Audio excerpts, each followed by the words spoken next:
Yeah, interesting.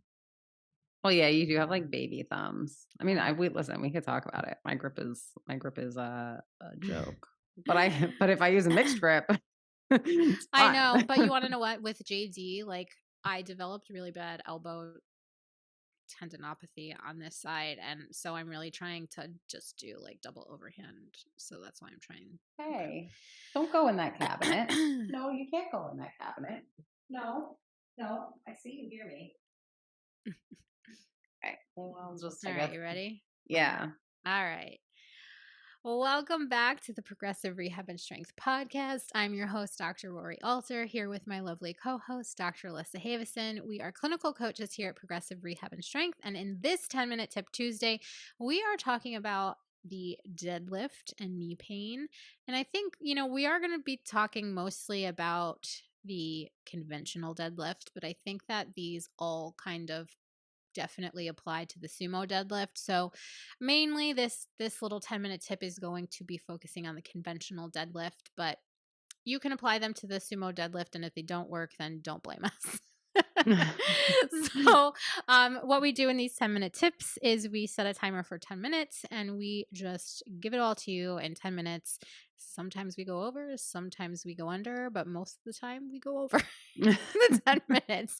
So what I'm going to do is I'm going to start a timer for 10 minutes, and when that timer beeps, we'll probably keep talking. So here we go. We're going to be talking about the deadlift and modifying the deadlift or addressing it for knee pain, and then modifications we can make if we need to actually take a break from the deadlift for a period of time. So here we go. 3, 2, 1, start. All right, Alyssa, what are things that affect the knee and might contribute to pain in the deadlift in the knee? So, if anybody is listening to this and hasn't listened to the 10-minute tip from last week on squat, you should, because a lot of these things carry over and apply. One of the first things that we look at and talk about with deadlift is the start position, and where the hips are, where the bar is, and really it's like the depth and torso position of the deadlift. And at the end of the day, with deadlift, we're not looking for a specific hip height in the starting position. That is going to affect the knee angle, but we're not setting up based on where your hips should be in space and only that alone. We also have a 10-minute tip on the deadlift. Yeah. And we also have a YouTube video on the deadlift as well. So we'll link both of those in the show notes. But all these things affect the torso position, like you said, the hip height and bar placement. They all affect the start or depth of the deadlift, and that is going to contribute to the angle of the knee in the start position, which if you go back to our last 10-minute tip, we talked about the knee pain in the squat, and we talked about things that affect the knee angle. All those things will affect the knee angle in the start position of the deadlift. So that's really important. But how do we nail, we're not really going to talk about how to, like, what the actual start position of the deadlift is in this episode, because we do have the 10-minute tip on the deadlift and we have the YouTube video on it. But really the main thing for identifying the appropriate hip position in the deadlift is having the bar over the middle of the foot. And that's from the toes to the heel, not the toes to the front of the shin, and making sure that your shins are touching the bar, but not pushing the bar forward.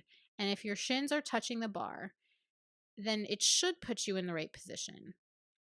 But sometimes it doesn't. And sometimes you have to play around, because if you're shifted forward or your weight is on the front of your foot, but the bar is in the right position, your knee angle is going to be very open. Your hips are going to probably be a little too high.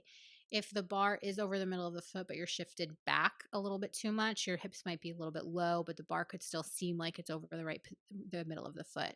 So what we're looking for is kind of this like upside down triangle, where the front of the shoulders are slightly in front of the bar, and the bar is over the middle of the foot, and the shins are touching the bar. And that's going to put your hips and your knees in the right position.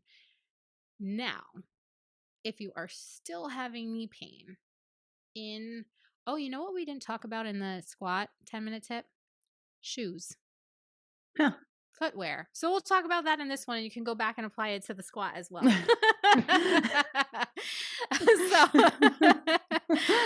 That's funny. Yeah. Whoops. So,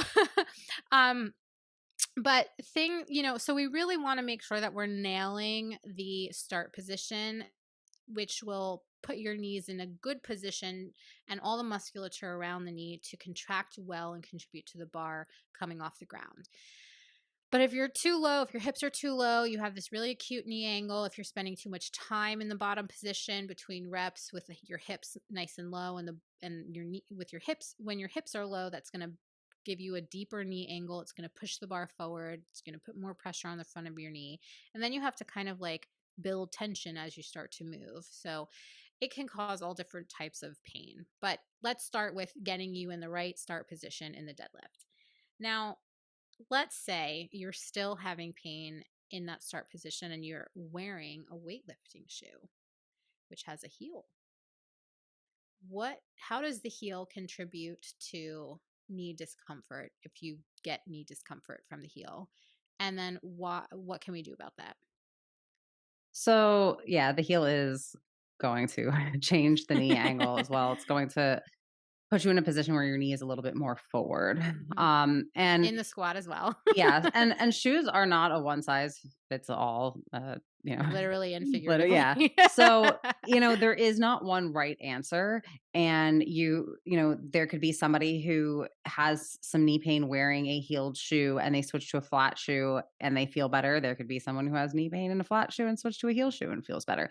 Because the reason for the discomfort could be different, right. Like there is not one right answer there. But if you are wearing a weightlifting shoe for deadlift, I would recommend a flat shoe with a hard sole, not a running shoe. There are a lot of, I don't want to advertise, but there are a lot of shoes made specifically for deadlift. There are also wrestling shoes are an option that have a very thin sole that is not going to put much between you and the ground. Also, if you're wearing a sneaker or a running shoe that has a squishy sole, honestly, in my opinion, wearing your socks and just deadlifting with your feet directly on the floor is going to be a better option than that, because when we talk about where your weight is shifted, that is going to impact, that could cause shifting forward, shifting back, or make it hard for you to keep your weight distributed like throughout your foot evenly during the lift. It also absorbs some of the force that you are trying to drive down to the ground and back up into the bar. Really. So yeah, through the sides of the shoes. So it is wasted energy when we have a squishy sole. And the other thing that that we're back talking about where your weight is and a weight shift, eye gaze is worth mentioning. So where you are looking can affect your balance and can affect where your weight is shifted. So with deadlift, looking at and I know that we've probably discussed eye gaze somewhere on one of these podcasts, but really you want to find a focal point that is going to place your eye gaze or line of eye gaze at a perpendicular line to your spine. Now for deadlift, that might not be that exact position in your start position, because we are going to be moving and we want to keep the neck as neutral as possible as we lift the bar. So I think for the deadlift, the most important thing for eye gaze is to just not look up, because when you look up, that tends to drop your hips a little bit. Dropping your hips is going to shift your knees forward, cause a more acute knee angle. But generally speaking, like Alyssa was saying, you want that eye gaze to be, that line of sight to be perpendicular to your spine. But again, it's going to change in the deadlift because you go from being more horizontal to being upright at the top. So we want to start in a position that causes the least amount of change in the neck throughout the lift. So that's going to be different for everyone based on your height. So we can't give you quite a recommendation, but we are trying to keep this to 10 minutes. So one thing that I want to add to this one, which we can also add to the squat one, if you're not using knee sleeves, just adding a little bit of warmth to your knee can help sometimes. But in the squat, sometimes knee sleeves work against anterior knee pain. So it just depends. Um, there's one other reason why your knees might hurt and in the deadlift. And this is a kind of like more of a bruising type pain, not that just like ache or sharp pain that you might be getting in the front of your knee. But if you're putting the bar down and hitting your knees on the way down, you might be getting you bruising to the top of the knee region. So the better way to put a deadlift down is to kind of Romanian deadlift it down. So you're going to shift your hips back and bend over, but keep like a soft knee bend on the way down instead of using the same unfolding that you used on the way up. And this is really going to the intention behind this is to keep your knees back while you're putting the bar down, so that you don't hit your knees on the way down. And you're not going to control, like in that situation, you're not going to be controlling the bar down. Yeah, you're not doing an RDL. Yeah, so don't actually do an RDL coming down with your deadlift weight. We really just want to bring the bar down without wasting energy, without controlling it down, keeping the hands on the bar, bending over at the hips, and then getting your knees back and out of the way. Yeah. Sometimes people are controlling the bar down because they don't want to make loud noises in a gym or where they're not supposed to, or depending on if a significant other is sleeping, the baby is sleeping, you can still control the bar down without it hitting your knees. Yep, you don't have to rest it on your thighs on the way down. We have 24 seconds before we run out of time. So let's talk about what to do if you've modified the program, you've fixed your start position, you've, got your knees out of the way, changed your footwear, and you're like still having knee pain in the deadlift. Well, we can pull out the conventional like maybe you're doing conventional deadlift twice a week and you can only handle doing it once a week because that reduces your knee pain, but you still timer's up but you still need to train the deadlift more regularly. You need that frequency in order to make progress. Well, we can use supplemental deadlift exercises that take out the knee. So we have the stiff leg deadlift. So everything is the same except you have less of a knee bend and you're not bringing your shins to the bar. This can temporarily be used to train the deadlift without knee pain in the start position. You can also use the Romanian deadlift. Again, that's going to be much less knee bend and you're not actually starting on the floor. So you're not coming into that start position. So we're not ever achieving that really acute knee angle in the start position. You can also do rack or block pulls. Again, we're starting higher off the floor. So it's not something that requires as much knee bend as the conventional deadlift.